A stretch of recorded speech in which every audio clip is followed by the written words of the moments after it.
There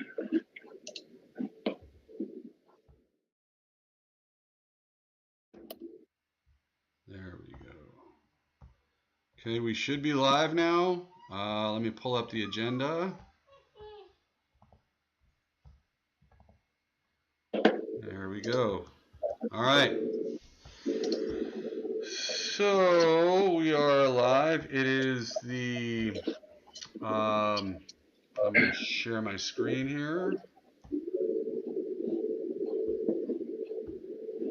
It is the 19th, and we have a quorum. So Eric, if you would like to call our, as the vice chair, if you want to call our meeting to order, our annual meeting, this is for the election of the officers.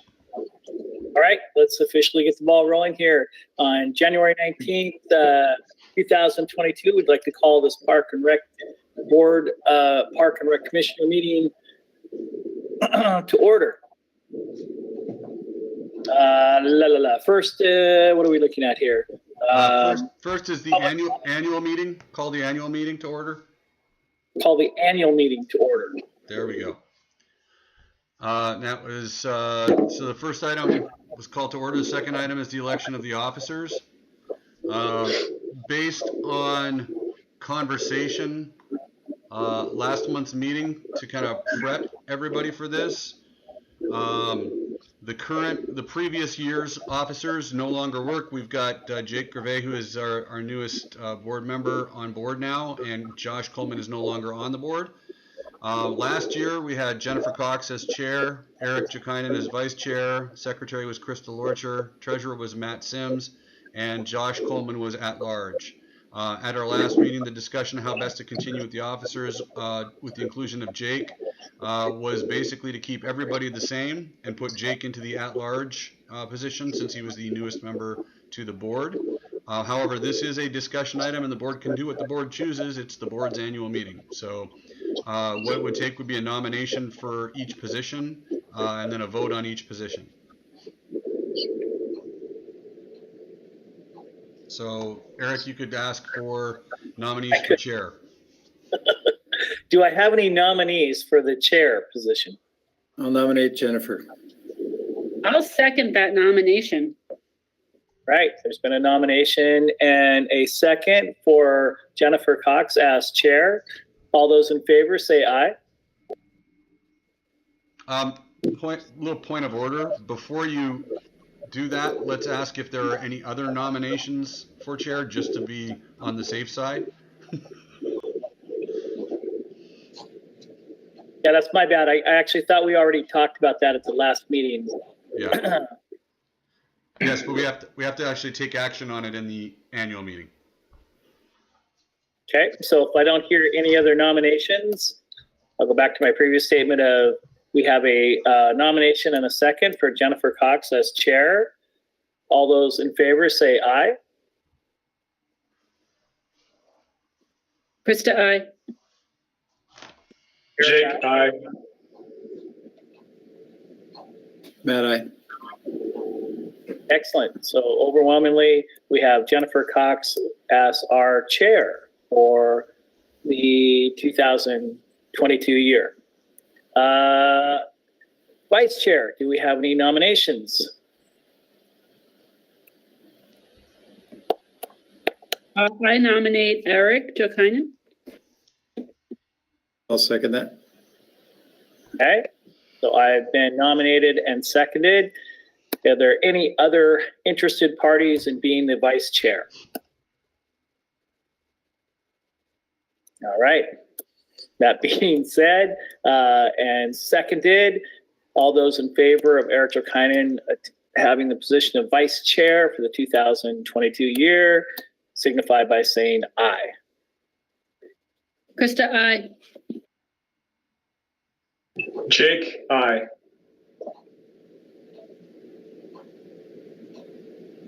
Jennifer, aye. Matt, aye. Excellent. So Eric Jokinen will be the vice chair for 2022. Secretary, do we have any nominations for the position of secretary for 2022? I'll nominate Krista for secretary. I'll second that.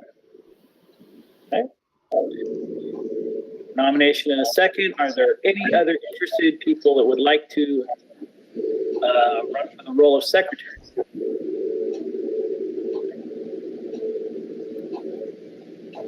Not hearing anyone interested, and a second for Krista. All those in favor of Krista, the position of secretary in 2022, please signify by saying aye. Krista, I.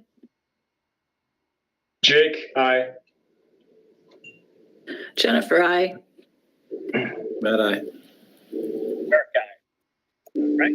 So we're choosing secretary for 2022.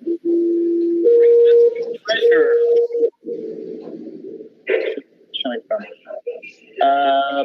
Do we have any nominations for the position of treasurer for the 2022 year?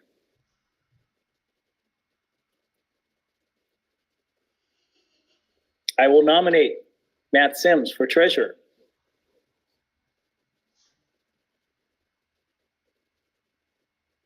Do I hear a second? I'll second that nomination. Okay, there's been a nomination and a second. Are there any other interested people in the position for treasurer for the 2022 year? Not hearing any other interested. And Matt Sims being seconded by Krista. All those in favor of Matt Sims being treasurer for 2022 signify by saying aye. Krista, I. Jake, aye. Jennifer, I. Eric, aye. Congratulations, Matt. The position at large. Do we have a nomination for the position at large? I'll nominate Jake for the at-large position. I'll second that. We have a nomination and a second. Any other interested individuals in the position at large? Not hearing any other interested parties, and being seconded. All those in favor of Jake Greve having the position for 2022 at large signify by saying aye. Krista, I.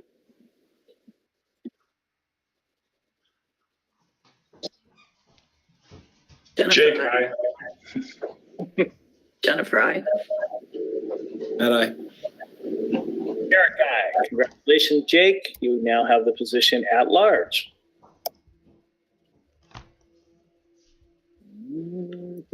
Okay, Eric, that concludes the election of the officers, so you can adjourn the annual meeting at whatever time you have on your watch, and then you can open up the regular meeting.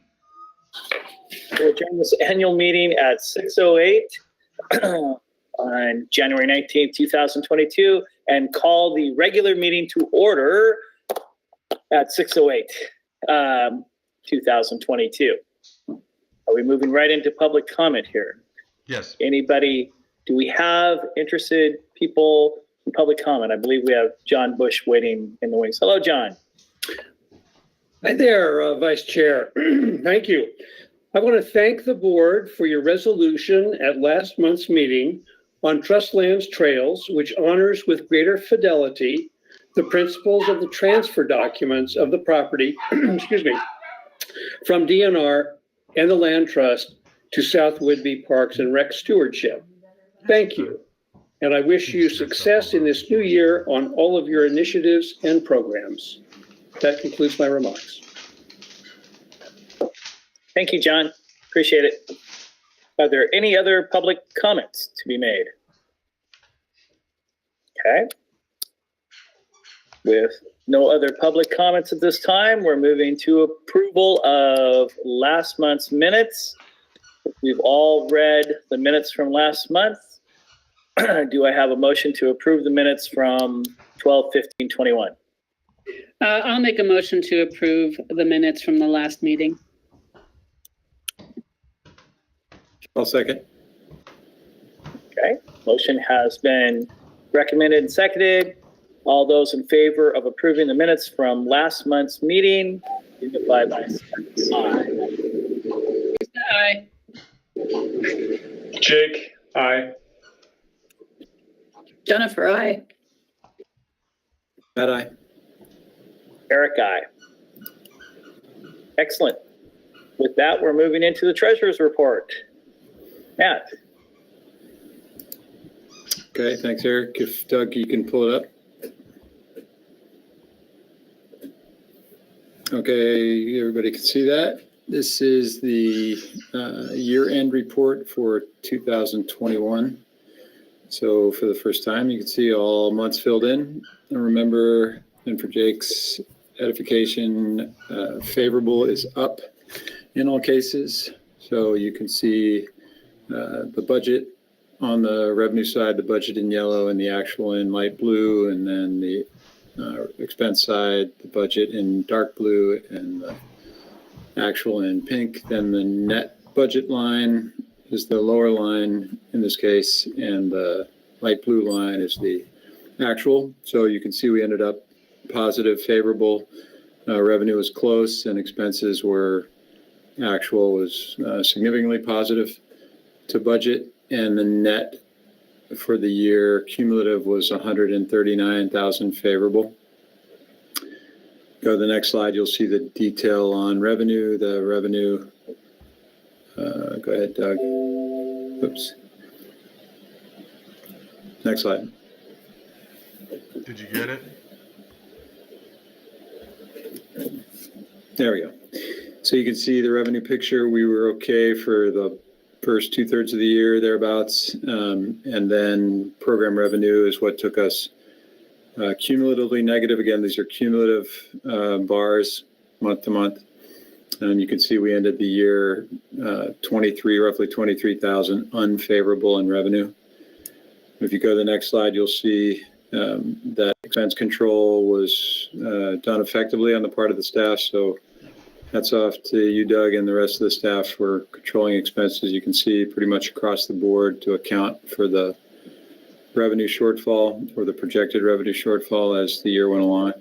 So you can see a net favorability in expenses cumulative of 166K, and you can see that expense control was in practice through the whole year at a pretty constant slope. So good attention to that objective on the part of the staff. And then the last slide, if you advance, shows the fund balances. So you can see we're on plan in December.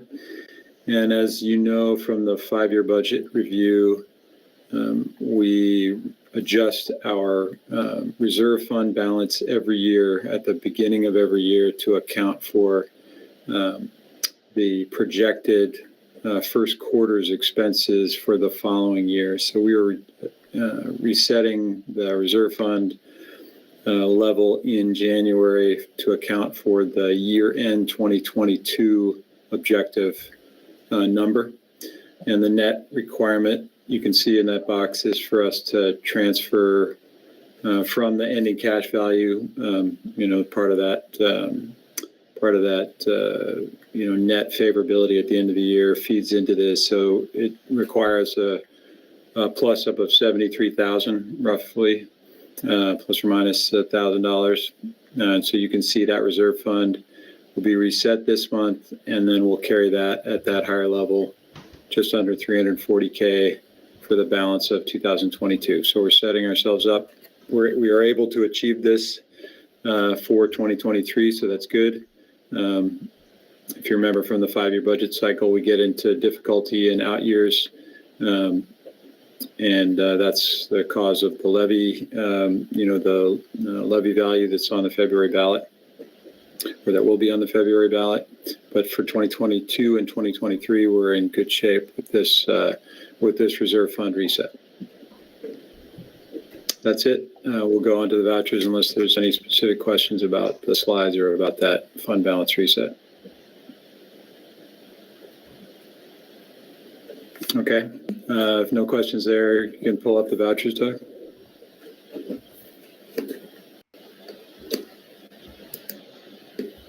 So changes on the vouchers, there were a few. since Friday. We finished up payroll, so we had 3 payrolls that weren't in yet on Friday, so those are now in. 3 employees payroll. We had some parts and vehicle maintenance on from Kitsap Tractor. We had a refund for basketball league that we processed. What else? WRPA conference, we paid for that. For me, the employee portion of the retirement was entered in, and the deferred comp was entered in. And then payroll taxes were paid for the second half. And that is all of the changes. Any questions?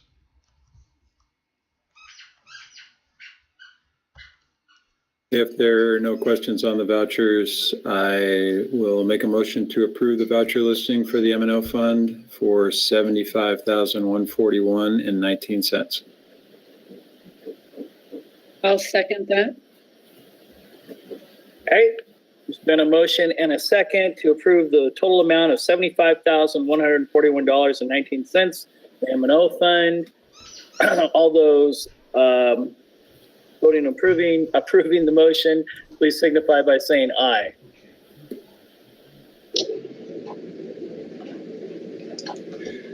Jake, aye.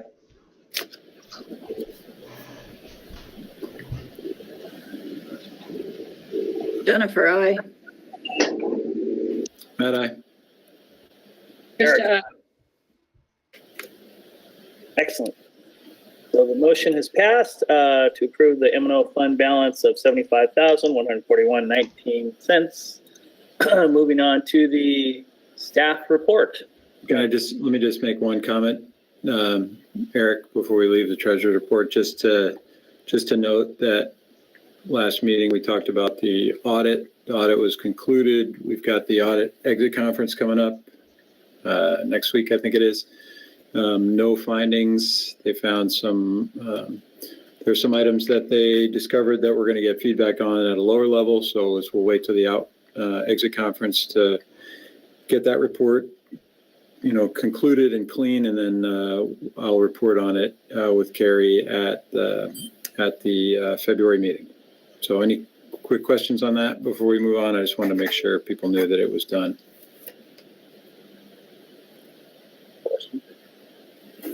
Okay, thanks, Eric. Doug, you have the floor. All right, unmute myself. Staff report. So you can see through January 12th, indoor pickleball is continuing to be strong. Polar bear dive continuing was actually pretty good. 93 pre-registered and 40 walked up. We've kind of had basketball on hold right now. We are now looking at not doing the skills evaluation session, just putting together teams. We're currently looking at reviewing where COVID cases are on the 27th to kind of make a final decision, go or no go. And if we don't go, what we're going to do is do some clinics and other things later on in the year. We just had so much with the last biggest wave here of Omicron that we're basically following recommendations that we get from the health department and any requirements that we get from the South Whidbey Community Center. So registration has changed somewhat there. We've had a few that have dropped off because of masking requirements and vaccination requirements on coaches that were put in by the community center and us following health recommendations. So we're currently in the process of finalizing a futsal program on Saturdays in the main gym at the community center, as working with the community game on that. Facilities and grounds, we're still cleaning up from the week-long snow and the freeze shutdown. We have fields open again. We are still pretty wet out there, but it's dry enough that we can open them up. We had a broken pipe in a pump house and discovered a standpipe that had developed a crack when pressurized. Both have been repaired. Started doing some pruning and chipping as weather dictates, our ability to safely perform that work. It's still been pretty windy on some occasions. Approaching getting all of our vehicle service work done from the winter, and we'll be ready to hit the ground running when we can. Yesterday, we finally got half the sports fields fertilized. It's 2 months past due, but have not been able to get the equipment out on the turf, obviously, for weather conditions. I've been working on trying to get quotes for the maintenance services listed in the Swamp Water System Management Plan to get the final plan in place and expedite the approval of the plan by the state. I do have one quote this evening. I was not able to secure a second one. The company was not able to get back. The second company was not able to get back to me that does this work on the island. With the new year and leadership changes on both the pool committee and the foundation board, there was some discussion on the joint committee identified in the MOU between the foundation and the district. More on that with Matt, and we can kind of discuss a little bit of where that's gone and what the current status is. I have submitted the boundary map to the Recreation Conservation Office for the final approval of the LWCF grant to close out that grant on the Max Welton Trails property. I have completed the site plan review now, and it is submitted to the county for the access trail. That was done yesterday. They accepted it. We paid for it, so that's in. Listen to the county's review of the stimulus grant applications and rankings. Our project that was listed, we had to pare it down to one, and we took the first one, which was the pickleball courts. It was not selected for funding. The reasoning that was stated at the meeting was that we are a junior taxing district, so they weren't giving any money to any junior taxing districts. I have not been able to find anything that says that they couldn't do that, or that they can't say that that's how they're going to schedule it out. I will say that the process at the end, the commissioners did not seem pleased with the vetting process and what it brought forward. There were some projects that they thought that should be funded that weren't, and some projects that they thought were funded and shouldn't have been. But ours was like, no, they were not going to fund that. That we had other sources of funding that we could use for the pickleball courts and should not be coming to them for that. Although we actually never go to the county for funding, as far as I've known in the almost 9 years I've been here. So that's the story on that one. I'm preparing for the Washington Recreational Parks Association Legislative Day, which is tomorrow. I have meetings scheduled with it's group meetings, so I'm one of about 4 people that will be meeting with all 3 of our representatives, representation in Olympia. That would be Representative Gilday, Representative Paul, and Senator Mazzal. I have those scheduled for tomorrow. That's what I will be doing there. And then I'm starting to look at grant applications for the 2022 cycle. And once we have the new commissioner assignments finalized, I think we should be getting together and really drilling down into what applications we would like to put in this year. We did have our first M&O Levy online open information session last night. Krista and I had a great time talking to each other for it was probably about 40 minutes, and then we just kind of said, all right, well, I've answered every question that I can think of that you can think of that you have. So we had no one show up, just Krista and myself. So we have 2 more of those coming out. I will be pushing those again in the community.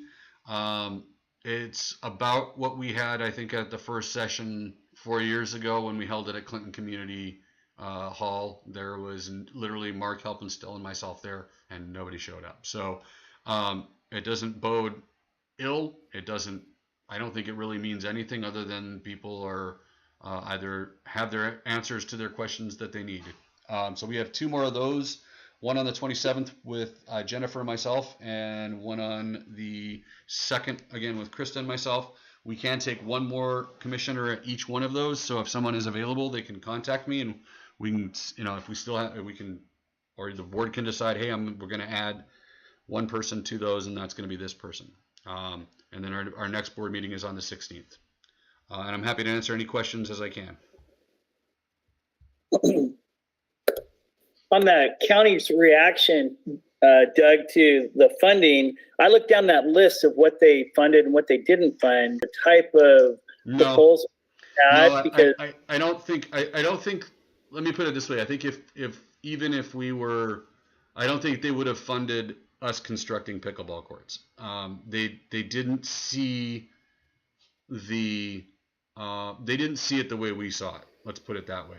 They saw it as us looking to get construction dollars, which really it was us looking to have a sport that is multi-generational and gets people outside and gets people back in That's the way it was phrased. They didn't view it that way, but my understanding from what they said was our project was eliminated day one because we were a junior taxing district. We have other aspects of money that we can go to for that. So that's the reasoning that was done. So Doug, you said that the commissioners were not happy with the vetting and decision process. So if the commissioners weren't the ones doing the vetting and making the decisions, who did? There was a staff group that did that. There was a couple of staff members that brought it back. And I wouldn't say they weren't happy with the I said the vetting process. They weren't happy with the results of the vetting process. I don't know that they knew. And I think even before the meeting, I contacted Commissioner Bacon and I said, hey, if our project, I don't know any of these groups, but I looked at the agenda, and on the agenda, all it had listed was the organization in one column and how much money they were recommending that organization got. It didn't list anything on the project. It didn't list what the project was, what they were supposed to be doing with that money, anything. It was just giving the commissioners, this organization should get this much money. And I contacted Commissioner Bacon and I said, I'm hoping you have more information than this, because if all you're getting is this organization should get this much money, that's not enough information for you to make the right decision. I think you need to know this organization should get this much money, and this is the project, and this is how high it scored in our process. So that it took a lot longer at the meeting. I literally had my headphones in. I think it was probably a 2-hour stint where I was listening to them go through each of the projects, and most of them sounded like great projects. It's just it wasn't as transparent, I think, as what I would have done. But I don't think that it was done in any way skewed, in any way prejudiced towards any different project or different kind of way. It was just that's the scoring. The scoring was not as transparent as I would have liked it. That was the question I was asking, Doug, because it's sometimes in the presentation, and the people receiving that information, if they fully understand where that money's going. Once again, as I look down that list and you look at organizations, they're all great organizations and they all have their causes. But I did see similarities in some that were not funded. And maybe for the exact same reason you just stated. It sounds like what you're saying is it's more a financial decision than it was based on the need or based on, what that would be doing for the community as a whole. But when you say vetting that way, are you saying that they had a subcommittee that recommended to the commissioners and then the commissioners approved it? The commissioners have the final say on where these funds go. So there was a staff person. I don't know if there was a subcommittee, but there was a staff person and a supervisor of that staff person at the meeting who had scored each of the projects. They had a system of scoring. I don't know what that system was, but I didn't, because they didn't share. Here's how we scored it. Here's what we did. When we do the Recreation Conservation Office stuff, there is a set. This is what you're scoring. You're scoring what's the project need? What is the need identified? How does the project address this need? How much money? How is there community backing for this? Community support? All of these things, donations. All of that adds up. So that I didn't see that matrix, so I don't know what that is. I know, like, from the get-go, and Commissioner Bacon did speak up and say, if it was, because I think it was Jill Johnson said, we're not going to fund pickleball courts even if it is an agency that's not a government agency. And Commissioner Bacon did speak up and say that no, this is something that is done by the community and gets everybody out and gets people back moving again. This is a good thing. I don't want to trash the project. I'm just saying that it shouldn't be funded because of the reasons that we determined in our process. We're not going to fund anything from a local unit of government. So that's why we were eliminated. Any other questions? And I would say, Eric, the one word you mentioned earlier was infrastructure. And one of the themes of this whole stimulus funding flow to the county was that, kind of an overarching guideline for it was that it be used to build infrastructure, to support the, some kind of sustainable activity or impact or outcome. right? So because of that, we oriented our applications in this, the pickleball one's no different, to highlight that one of the benefits of funding this, of the county funding our projects, is that they do create infrastructure, right? We end up with actual courts that people can actually play on, right? And they can play on them today, and they can play on them tomorrow, and they can play on them 6 months from now and a year from now, right? So, that's the benefit of having infrastructure, right? In this particular case. So we wrote them that way, presented them to Commissioner Bacon that way, and she liked it and supported them. And then, they ultimately fed through this kind of tortuous flow path of a process all the way to that meeting, where it appears that they just set this threshold for taxing districts and said, you guys just can't compete for this money. So anyway, I think that our, in light of what they funded, I think our project stood well, on the merits of that infrastructure impact, for the dollars expended. I don't think our proposal amount was high given the impact in the number of people, the term of the usage, the length of time that this infrastructure would impact the community, and the number of people who it would impact.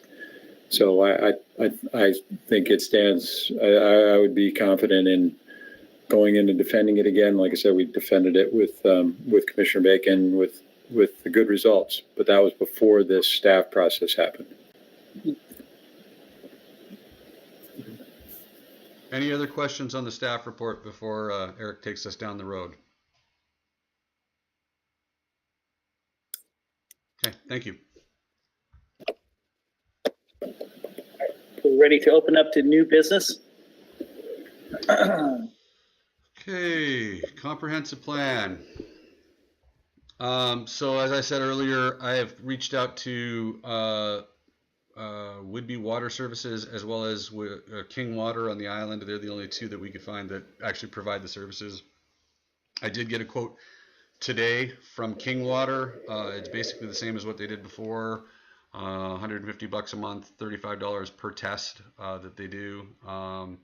And I'll have that later on as an option to approve, or you can kick it back to me and say, go get with Woodby Water Services and bring us at least two. And I'm happy to do that. I just was trying to get it done under the wire here and was not able to get Woodby Water Services to give us a quote in time for the meeting. So there is an agenda item for that. We can table it until next month. Aquatic facility update. We did have some leadership changes on both the pool committee and the foundation board. And I'll let Matt kind of address that in a moment. The programming feasibility document, I think it's in its final edits. I think it was sent back to Darren, wasn't it, Matt? And we're waiting on that last final, here it is, here's what you got, and that we can take to the public, which is great. And Max Walton Trails, I submitted the final boundary map to the RCO for approval. So hopefully that will get us to the point where we can shut down the Land and Water Conservation Fund grant and then start to look at paying back some of that bond. I know we're going to have some expenses and maybe a nice big sign at the entrance. But I want to shut down that grant and start looking at maybe holding back a little bit so that we can pay for a nice big, carved sign like we have other places right at that entry trail, but refunding a lot of that bond issue back like we promised the community we were going to do. Trying to get that done as soon as possible. I would hope to have some numbers on that. I'm hoping by February, but it might be March. So that has been done, and then I did submit, as I said, I put in the site plan review, which is a ministerial site plan review, so it is just done by staff. It is not a community comment kind of thing. It is just done by staff for that access trail, and I did that yesterday. They said that it looked like I had everything they needed. They're going to go through, double check it, and see where we go from there. And then we already talked about the stimulus because that kind of leads into some of the projects that are in our comprehensive plan. So, Matt, did you want to comment at all on the aquatic facility stuff with the changing of leaderships? Sure. I'll just say a couple things. Yeah. So the pool committee, I took over as the chair of the pool committee effective in December, and Eric's joined the committee. So we've got 2 commissioners on it, which is great. The foundation leadership changed. Marnie Zimmerman, who was the president, turned over to Megan Scudder, who's now president, and Brenda Lovey, if you know her, is now the vice chair or president of the foundation board. I'd say generally where we are on the project is trying to kick off the fundraising phase in earnest. And there are basically 3 streams to that, or maybe 4 streams to that. There's the grant stream, which Doug has mentioned. We've talked about applying for one of the grants, in this case for this project, the Land and Water Conservation Fund grant, which has a $500,000 limit for development, but applying for that in this cycle. So application initially due in March, and then finally due, I think it's June. So the grant stream and pursuing other private grants the committee is looking at and has made some initial applications towards private capital campaign that the foundation is trying to kick off here in the March timeframe. They've raised about $40,000 towards that. The total cost is going to be about $46,000. So they're very close to being able to fund that. So I expect that to be kicked off, like I said, in March. And that's going to go about interviewing, I think, a total of 80 potential capital contributors to the project, individual citizens around South Whidbey who have the capability to contribute significantly from a standpoint of capital construction costs. So that will kick off to try to raise a significant chunk of the funds. The state capital budget is another stream. This afternoon, I presented the project for the second time to Representatives Paul and Gilday. And we are in the mix for the state capital budget right now. The first round is seeking supplementary capital funds, which right now looks like what the 2 representatives told me is that we should target something in the range of $250,000 that would be able to fund some of the initial design activity. So Doug, being down in Olympia, will hopefully be able to follow up with them on that. They're sending me the paperwork that we need to submit for that. And that's kind of the first step in the state capital funding of this. They both have indicated that they believe we can get funding in the order of between $2 and $5 million from the state capital budget, maybe over 2 years, but funding for the project. So that's the third stream. And then the fourth stream is the voted bond for the public. As you know, we budgeted for August. That means the ballot's got to be submitted in May. May 9th is the submittal date. And the only thing we got to decide is what we want to what we want to set as the bond value or the bond amount, and that's a maximum amount. Right now, it looks like the committee's lining up to recommend, probably at our March meeting, recommend a public bond of $10 million. The bond attorney, the bond firm, D.A. Davidson, has done the math on that and works out to 8 cents per thousand is the millage rate, which for a $450,000 homeowner is $3 a month. So they're recommending, and they're recommending that we're telling us we're in a good window to do this because the historical lows in interest rates plus our bond rating on the south end, they expect we're going to get a AA- or better bond rating, so we even get a better insurance or a better repayment rate, interest rate. So the timing looks good. We also know that the school is planning to go with a capital bond to the voters in November. So our timing, I think, is best. I don't think we want to wait until after, the school goes to the ballot. So I think our timing is good. We just got to decide on that amount. Like I said, I think it's going to be about $10 million. If we assume we can pull roughly 5 million from the state and then 5 million from private sources. That rolls up to 20. The project seems like it's going to cost about 15 or 16 million, so gives us a little margin. So just round numbers, that's what the financing conversation is about. And that's really the primary activity going on right now. As Doug said, we've got some things going on with the site. There's the septic report, the septic study has been submitted to the state, and the state's come back with questions and wanting to come out and look at the soils. So that's probably going to happen here in the next couple months. So to make sure that we can do the project as we expect on the Max Walton site.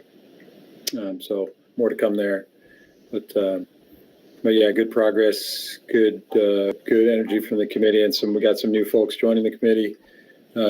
Folks are volunteering from across the community to help out. So folks like Christy Eager, if you know her, she's now joined the committee, bringing a lot of expertise to the table. So anyway, just that's the update for January. Any questions on any of that? Matt, just for clarity, can you say the 4 revenue streams again? You said there were the 80 potential capital contributors from the private community. Yep. Capital budget. Yep. And bond. What's the one I missed? And then the last source is grants. So, and that's really a mix of grants. So we've got state RCO grants. Obviously, there's only one of them really that applies to indoor aquatic centers, and that's the LWCF grant. You can't build any kind of indoor facility with things like the youth athletic facilities or the WWRP local parks, any of those grants we've used in the past. And then there are private grant sources.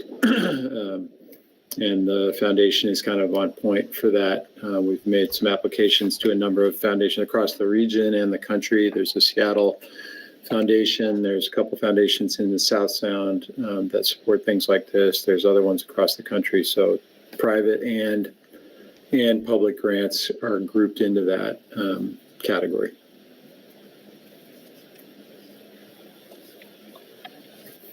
Any other questions?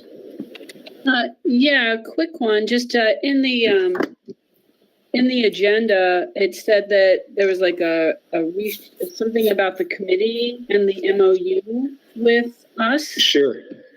Yeah, no, good reminder. So we have an MOU between the district and the foundation that was signed in June. We agreed it at the board in June of 2020, and Josh signed it as the board chair in July of 2020. And that just basically says, if you haven't seen it, Doug, I don't know if it's on the website available, but Doug's got a copy that he can share. Basically says, it's not very long. It says we are 2 organizations that both have this project in our mission objectives. You know, the foundation's mission is to develop a project like this. We have it in our comp plan. So we share that common interest, and the MOU is just an attempt to codify that, to say we are going to collaborate on this project and cooperate, and both of us are going to work really hard to make it successful. So anyway, so that was signed in July 2020, and one of the elements of that MOU is a section that says when the project gets into a development phase, we will form a committee. When we did that, coming out of that conversation in July of 2020, there was some confusion between members of the committee whether or not the pool committee as it is, the steering committee that's been doing the work on the project since 2018, was that committee as specified in the MOU or not? Right now, we've just agreed to just leave it as it is. Right now, the committee is filling an advisory role to both of the boards, our district board, like we do when I make a report, or the foundation board. when the foundation board's expending money for things like the feasibility study that Doug talked about. You know, they spent $36,000 on that, or $30,000 on that, in the septic study and other things that the foundation has spent money on. So the committee is effectively doing what the MOU describes and advising both boards. We agreed to just leave it at that and continue to operate and continue to advise both boards. So that was the question, was, you know, what was the committee exactly what the MOU described? And there was just some confusion over that.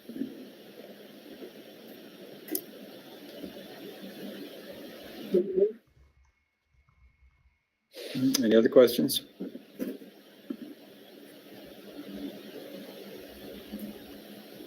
Yeah, and Doug sharing the MOU. Like I say, if you read through it, it's only, what, 2 pages, 3 pages. It basically says, we both care about this project, let's work together. And that's how it's been working. So I think in the end, the MOU's been effective because both the foundation and the district have been engaged in the project, and we've made great progress with it. You know, I'm sorry if I can just, so it's been decided that it has gone from a steering committee and that this project is actually in development. That is what's changed? no, nothing's changed. The committee, it's just the interpretation of what the MOU says. So the MOU describes this committee that you see on the screen. And Right. the foundation's interpretation, go ahead, sorry. I said that there will be a committee comprised of both members, right, at the point of development and construction for the project. Right, exactly. And the you know, from our standpoint in the district, you know, when we talk about development, it's from the first work that we do, right? Because if you look at like the RCO categories of work that we do, it's either acquisition or development. So once we acquire something and we start doing things like finding easements and drawing maps and, you know, submitting things to the county for the site plan review, you know, all those things are development. The foundation's perspective, once we kind of dug into it, back when they signed the MOU, was that the development was when we put a shovel in the ground, like an actual shovel in the ground. So like, you know, a year from now. So that was the disconnect, was when are we actually developing the project? And in the end, we all agreed that, okay, we have been developing the project since before we even signed the MOU. So.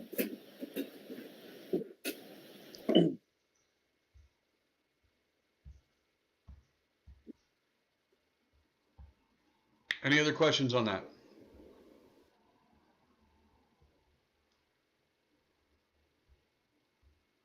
All right. Great. Thank you, Doug. Yeah, I thought it was pretty impressive that I pulled that out of my files there that quickly. Yeah, that was great. Well, and I'll say one more thing. Sorry, alibi. So I was just talking about, Krista, about progress. So when I was talking to Representative Paul and Gilday today, I mean, just the fact that we're talking to them, you know, Doug hosted the meeting at the site. They came to visit, each one of them came to visit the site.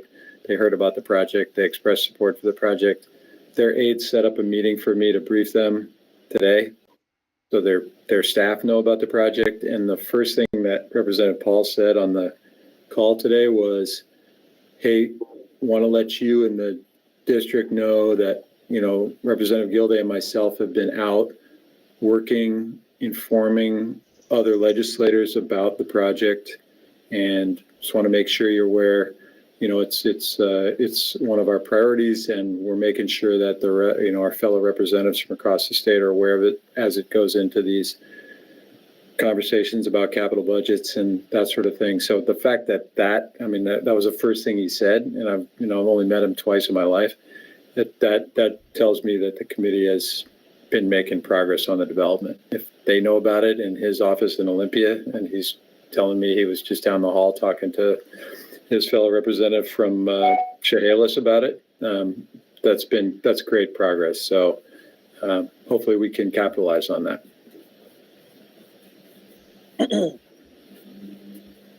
That's great, Matt.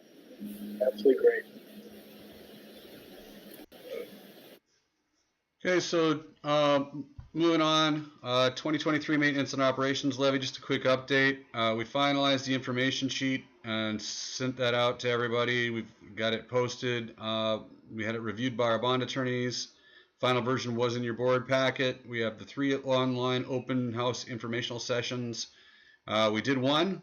We have 2 more. We have one next Thursday, the 27th at 7 p.m. and one Wednesday, February 2nd at 7 p.m.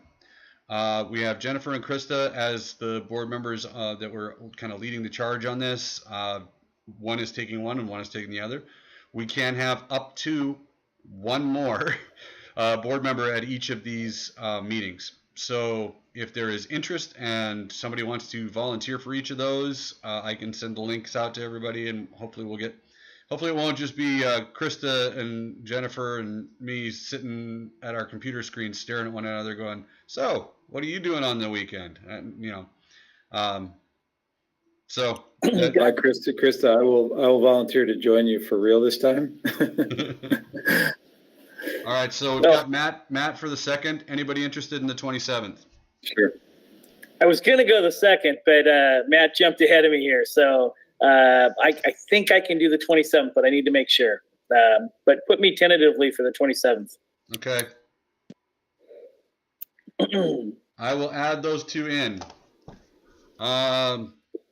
So, and the only other thing I'll say is, Jake, if you have interest and availability in the 27th and Eric can't do it, I'll give you a shout. That sounds good, Doug. Perfect. All right. And you would provide the packet that we'll be talking to the voters about. Yeah, I have a brief PowerPoint that I can go through people with, and basically all it is what's in your board packet.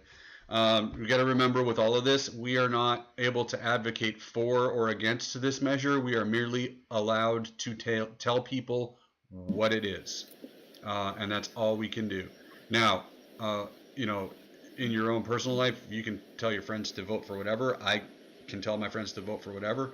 But when we're acting in official capacity in this instance, we can only provide information. So this sheet here is where I took pretty much most of the information from, and this was what Krista, Jennifer, and I created. So it has the actual what it's going to look like on the ballot. It talks about what it is and what we're doing.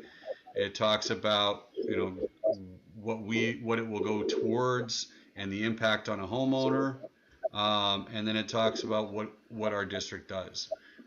So that kind of gives you an idea of the information that we'll be giving out, and the information we'll be answering questions about.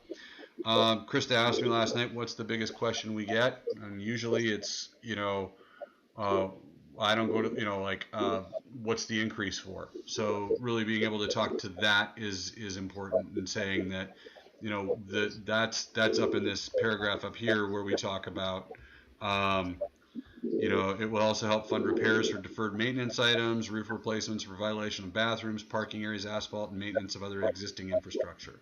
So really, it's maintenance and operations is what we're saying. That's what we're going after it for. That's what we're trying to tell the community.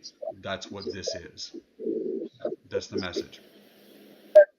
Doug, you may have addressed this last week, but am I wrong? Did you put something or somebody put it on Facebook as well to get word out? Correct? Oh, yeah. It's on Facebook. It was emailed out. So yeah, it's been circulated. I have not received my my voter packet and voter guide yet, but I did check the county's website, and the voter information is up there. It just has not been gotten through the mail yet. So the packet is up there. The for statement, there is no against statement. No, they didn't get somebody to write one, and we couldn't find anybody. But we do have a for statement. There is an explanatory statement, and then there is the actual levy measure, the ballot measure. So all of that is already on the website. The other things on the ballot that we have will be the school district has I believe a bond issue. I don't know, it might be their maintenance and operations levy. I'm not sure. Maintenance? Okay. So that is also on the ballot. I don't know that those two are competitive. I think we do different things, and I believe Eric, you can correct me if I'm wrong, but the amount that you guys are asking for has actually gone down. It has. Yeah. It's gone down with the assessed values going up strategy wise. Yeah. And just from a timing standpoint, ballots are scheduled to be delivered on Friday. So I will post some information on Friday about the ones next week, and then I'll hit it up again on early next week. Get that prepped and put out there. So that's that. I've got Eric on the 27th tentatively and Matt on the 2nd. And if Eric cannot do it, Eric, let me know as soon as you know. I will give you a shout, Jake, and you can have your first interaction with, hopefully interaction with public. I mean, they might just be, you know, they might just be empty. It's really hard to tell. So we'll see where it goes. Any other questions? Yeah, I know. I was just going to say that I didn't actually get the email talking about the open house for the public until yesterday at about 6:10 p.m. for the 7 p.m. meeting. So it did go out earlier. There was information that went out okay. earlier, but it went out way earlier, and then I missed I wanted to do something late last week, but I missed my window, so I waited until right before to see if I could get anybody. But I had it on Facebook much earlier, and I had it again, so I'm trying to hit it up. But yeah, I will do more for the second one and the third one.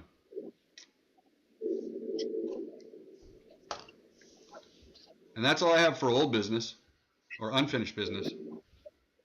Okay, moving on to new business. Commissioner committee assignments. Oh, wait, no, we don't need that. So, this is a kind of discussion, possible decision item. You all filled out for me, thank you very much, the kind of your rankings of each committee. We do have to shuffle some things around with the addition of Jake and the departure of Josh. I don't know why this is taking so long. There we go. So what I did was I kind of ranked everybody's and gave everybody's rank. I'll move this out of the way. Ranked everybody's, and whoever had the lowest number for the lowest two were ranked 1 and 2. So Governmental Parks Group, Jake ranked at 3rd, Crystal ranked at 5th. So, and then what the green means is who was on this last year, who was on this committee last year. And the Governmental Parks Group doesn't meet very often. So, you know, Jennifer, you probably didn't even know you were on it. But we have, so what I did was I ranked it, and then I put in the green to kind of show who was on it prior. Okay, so if we went with the top 2, Governmental Parks Group would be Jake and Krista. Interlocal Committee would be remaining the same, Eric and Jennifer. The Comprehensive Plan programs would change. Matt would drop off, and Jennifer would go on that committee. And this is just saying if we followed this exactly, ranked 1, 2. Campground, Krista would remain on, and Jake would join her, and Matt would be off of that committee.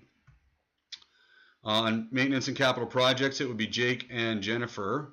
I believe it was Krista. Yeah, it was Krista and Josh on that before. And then Amphitheater would be Jennifer and Jake. That was Jennifer and Krista prior. Or sorry, that was that right? That was Jennifer and Josh prior, not Krista. Apologies. Yeah. Sports Fields would be Eric and Matt, and there wasn't really a third because everybody all ranked it the same. Everybody else had it ranked 8th. But that used to be Josh and Matt, so that makes sense there. Lake Properties remaining the same, Eric and Krista. Trails remaining the same, Jennifer and Matt. Swimming Pool remaining the same, Matt and Eric. Now, the only thing I would say is, by doing it that way, if we just did it totally basic, 1 and 2, Jennifer ends up with 5 committees, Matt ends up with 3 committees, and everybody else has 4. So Jennifer, if you want to give one of your committees to Matt, or Matt, if you want to speak up as to what committee of Jennifer's you would like. I mean, the one I looked at was comprehensive plan programs, where Matt was ranked right basically next to Jennifer, but that was also one of Jennifer's highest ranked. I'm trying to look at what else there was. Yeah, I would gladly do that if you'd like, Jennifer, and I would leave it with you if you wanted that better, just as easily. Does that mean I could be the alternate then? That would mean you would be the alternate, yes. Okay. How about that? I do have interest. I want to learn about it, so I don't want it completely gone away. So I would take alternate on that. Okay, so then this column here would be the alternate for each of those. So if for some reason someone can't make a meeting or somebody, I'll put this out as first, second, and alternate, first, second, and alternate, first, second, and alternate.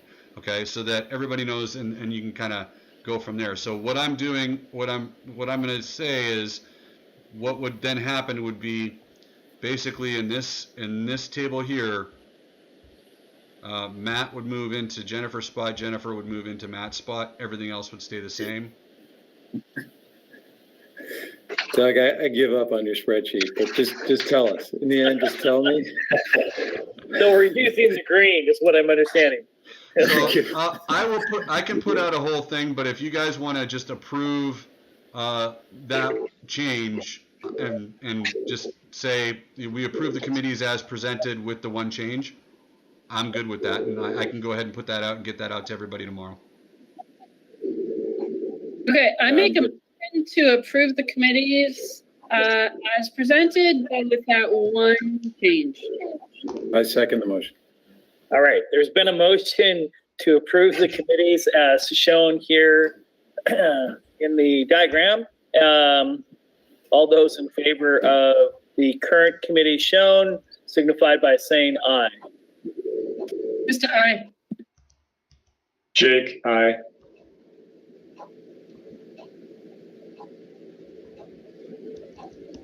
Do we need a motion? Do we need a proper motion with the change? The motion was actually included the change. The restatement did not.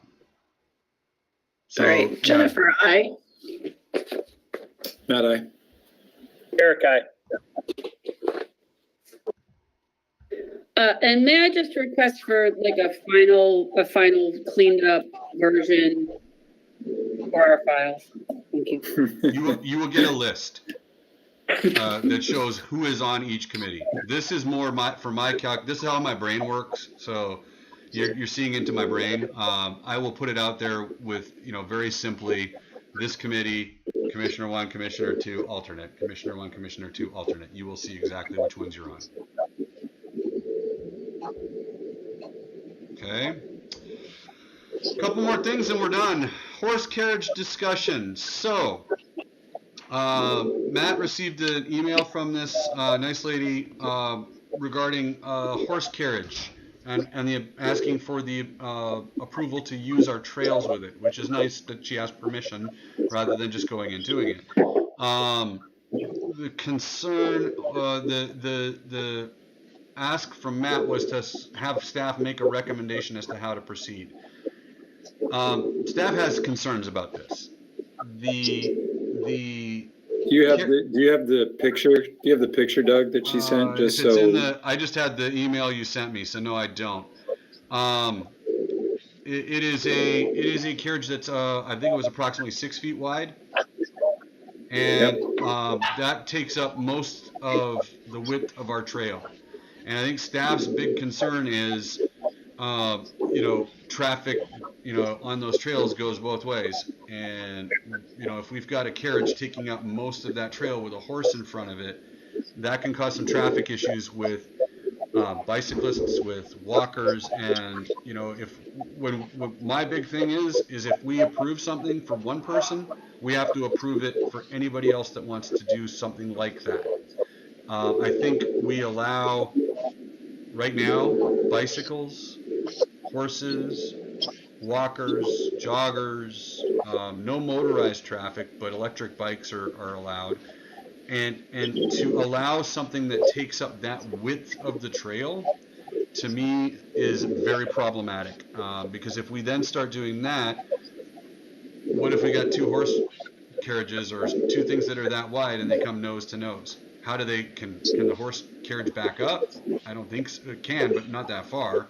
How do you get around each other? And do we have to put in then roundabouts? It becomes problematic in my mind, and that's my concern is, you know, the board can approve this as an activity, but if we approve it, we're approving the activity, not this person being able to use our trails. That's what I'm looking at. I don't want to. I don't think that it's wise for the board to get into. You can do it, but you can't. And that's where my concern lies here. Is as soon as we open this up, we open it up for everybody. And not that everybody has a horse carriage, but all it takes is two. So I guess I thought a lot about this, and I guess that's where I go with Doug. I hear you, and at the same time, there was a part of me saying just how many people are out there with horse carriages wanting to do this. The fact that she's light and nice enough to ask instead of just jumping on the trails and doing it, for me, carries some weight. The fact that she's trying to say, hey, you know, this is a good thing. I'd like to be able to do it. She's currently trails. I'm not this. For what it's worth, you know, in my mind, you know, a decision on it isn't going to be the end all, but because I just am, and maybe I'm wrong here, but I just don't think there's a ton of people out there asking to use their horse carriages on the trail.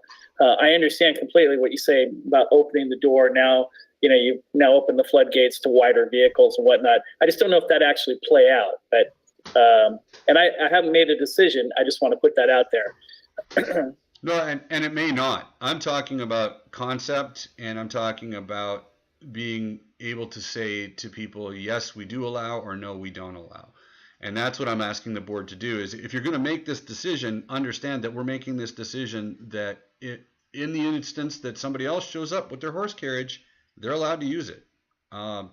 It's not this one person. We're approving the activity, not the individual. And that's all I'm trying to say.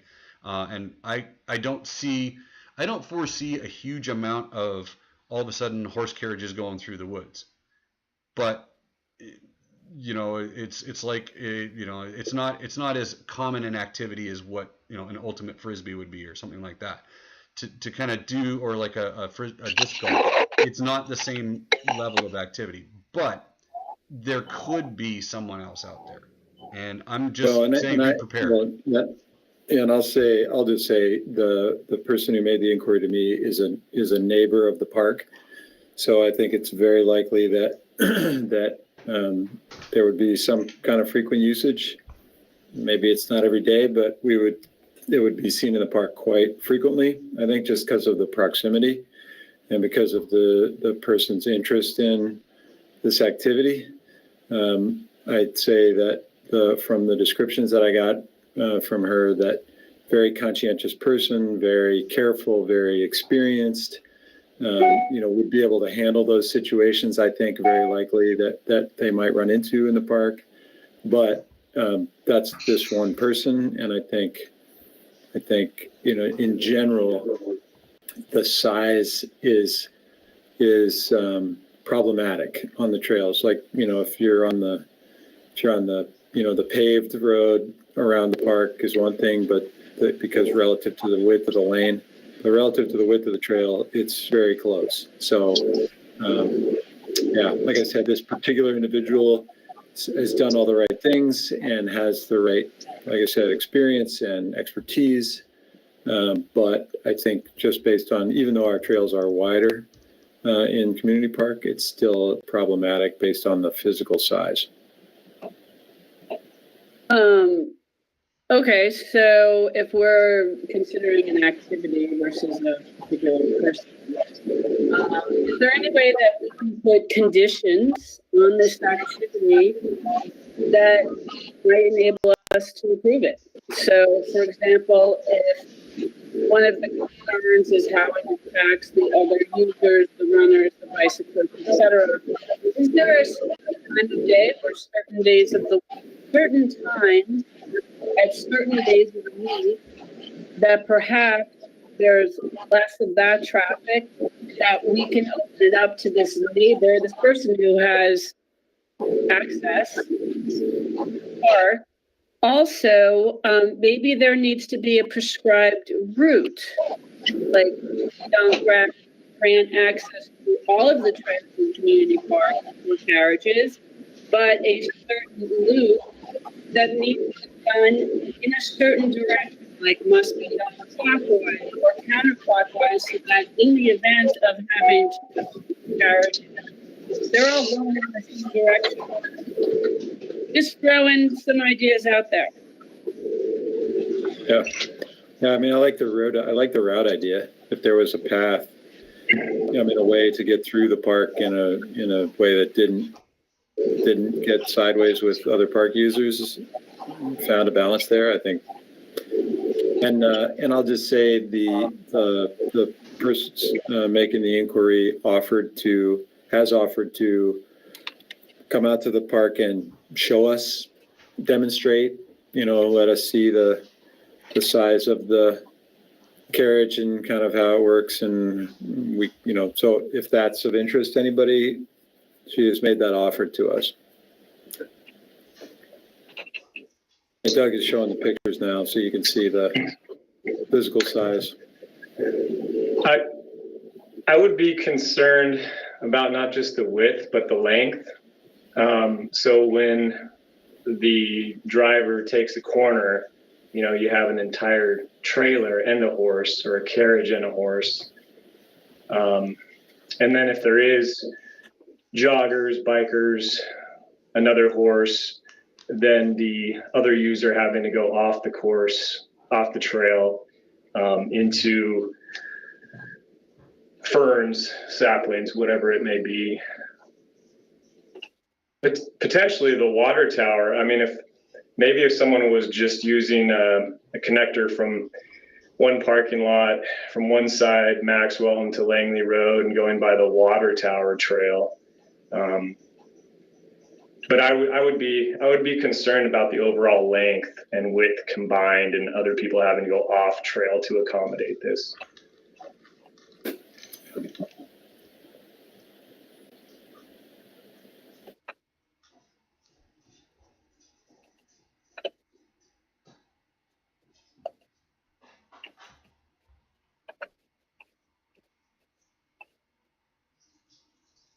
Yeah, how about this? How about this as an idea? How about we, Doug, and I can respond to the inquiry. I've already talked to the woman twice now, and just let her know that it's still under consideration. We've got these concerns, and then we just table it until our next meeting and use the time between now and then for each of us to just kind of walk those areas of the park, like Jake, your suggestion, I think is an interesting one. And I just need to go out there and just kind of connect it together myself and see if there's something there that makes sense. Using the gravel road that comes down, that kind of thing. And maybe there's something that'll bubble up from this, from Krista's idea, from Jake, your thought, Eric. So I can, if everybody's good with it, I can respond, share the general feelings on concerns, and then say we're going to discuss it again at the February meeting and see what we've come up with, if there's anything, considering the staff's recommendation. And Doug will talk to, like, if there are ideas along the way, we'll engage with you so that we can get feedback on that from the staff's perspective, and not go off on a flyer somewhere. So I think a month to work on it makes sense to me. What Krista was talking about with the idea of putting in certain restrictions and stuff, we would do that anyways. I mean, that I'm just talking about the idea of the concept of the activity and the trails. I mean, our first reaction when I talked to Tom about this, and my first reaction was immediately, that's not going on the sports fields. That was number one. The trails are just, I just feel like it's tight. So, maybe that's part of what we do, Matt, is maybe you contact her and set up a time where you and I can meet her at the park to see this carriage. And kind of go through it that way. prior to the meeting so that we can. Like I said, she says she's just across the street from the high school. I think probably back in that Winona Lane neighborhood. So I think she can be over there in 10 minutes or something like that. So yeah, super convenient. I think that's to me, I think that's a good idea. We can, no need to rush to judgment quite yet since we're still filling in. I think tabling it also shows sensitivity to the fact that she wrote a nice letter and asked permission. You know, you're giving her a response that is a little bit more credited, I believe. I think that's the right thing to do. Give her a chance to talk a little bit more about it. Thank you, Matt. Yeah. I think that's the right move. Everybody's comfortable with that? I'm seeing head bobs. Okay, we're good. All right, last item. Oh, I have to close out my email again too. The small water system management plan. I did receive one quote in time for the meeting. Now this, I've just barely scratched the surface on it myself. It looks pretty much standard boilerplate on the actual contract that they put together. It does have our information. It's based on our small water system management plan. It describes everything that they do. We do not have a comparative quote. The monthly fee for operations, treatment, maintenance, and documentation and reports, $150 a month, which I thought was fairly reasonable, but I have nothing to compare it to. And then it's $35 per test, which includes the sampling fee, and $35 for any repeat test that may be required. Nitrate tests are also $35. So that would be on top of the $150. And then if we have to have them called out for labor, that's the labor rates. They'd probably be pretty standard across the board. We can table this. I can reach out to Whidbey Water Services again and try and get them to give me a quote. With the holidays, it was tight to get them, and then with the freeze, they were really busy. So it was really difficult to get these guys nailed down. I can follow up with Andy at Whidbey Water Services and just kind of go that way, and we can bring it back in February for a decision. The urgency was really to get something moving on the small water system management plan, but even being able to show that we're already working on it, we just don't have enough quotes yet, is something that might push that forward. So do we have any experience, Tom, or anybody have any experience with King Water? Carrie's laughing. Oh, sorry. I don't personally. Tom, I think, preferred Whidbey Water Services over King personally, but I don't know. I don't know of that history. I could talk to him about, and that's something else that we could look at is if people have them. I believe the school district has King, but I'm not positive on that. What have you been using most recently, like the last few years? This is the first time we're doing this, Eric. This is part of the small water system management plan. Our testing we've done testing, but we've not had somebody manage the system. Who does the testing? We contracted that with, I can't remember the lady's name, but she's got her own small company. She just comes in and does the testing.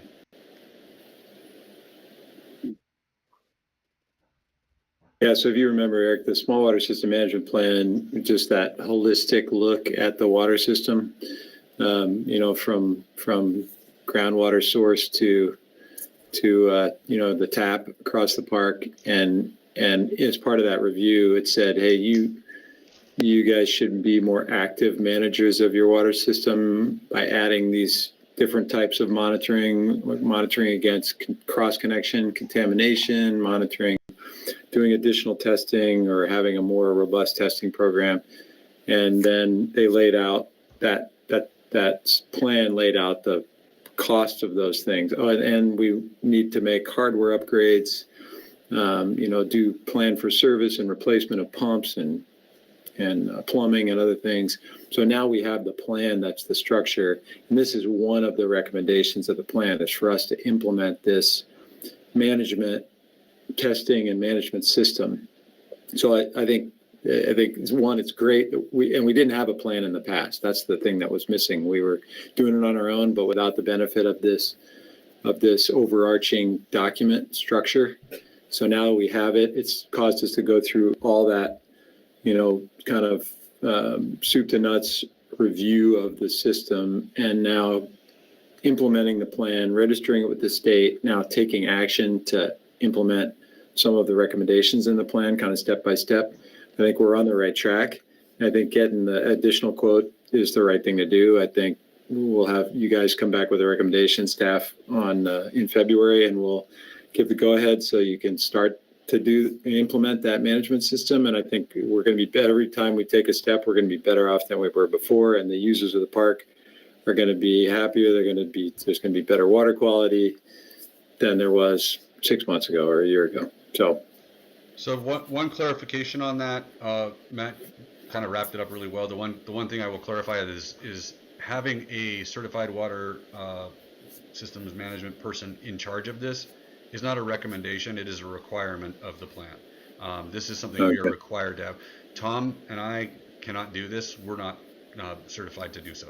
So this is something that we have to do, not that we want to do, or not that we don't want to do, but not that we can choose to do. This is something we are required to do, and we will do so. Thanks for clarifying that, Doug. Are there a lot of players in that? I mean, it would be Water King. Is there a number local? It's not that many, right? There on the island, the only two we know of are those two. We even reached out to the lady who has a small company who just does water. She just does water testing. She doesn't have the capability to do this. So we've reached out to as many people on the island as we can. I don't know that there's anybody else. If you know of anybody else, I'm happy to contact them too.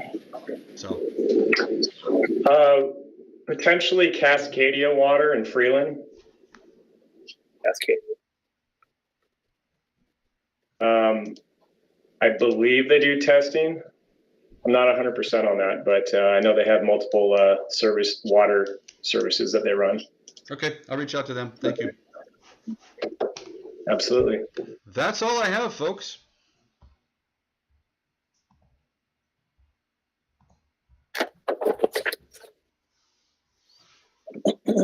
All right. Any other points of interest, discussion, things we've overlooked before we adjourn the meeting? All right. Not hearing that. I'd like to call this meeting on 1/19/2002 to a close. Thank you for your attendance, and I will see you next month. Thank you, guys. Thank you. See you, Jen. See you, Jay. Okay. See you, Eric. See you, everybody. Thank you.